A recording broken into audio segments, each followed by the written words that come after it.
প্রথমবারের মতো সুপারহিরো রূপে পর্দায় আসছেন বলিউডের খ্যাতিমান অভিনেতা সালমান খান। আলোচিত নির্মাতা জুটি রাজ এবং ডিকের পরিচালনায় বিগ বাজেটের এই সিনেমায় ভাইজানের সঙ্গী হচ্ছেন গ্ল্যামারাস নায়িকা কারিনা কাপুর।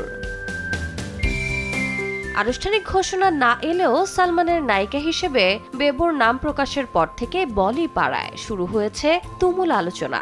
সব ঠিক থাকলে এটি হবে তারকা জুটির পঞ্চম সিনেমা।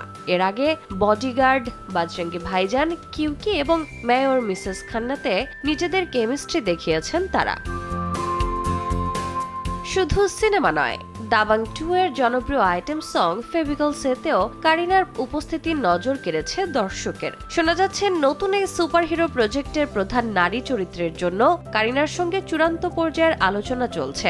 এখনো আনুষ্ঠানিক চুক্তি হয়নি, তবে চরিত্রের ধরন শুনে ইতিবাচক সাড়া দিয়েছেন নায়িকা।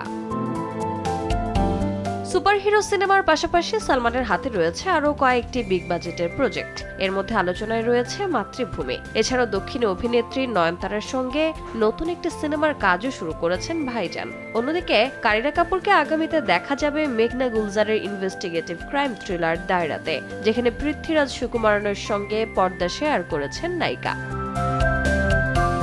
রোজা চৌধুরী, সময় সংবাদ।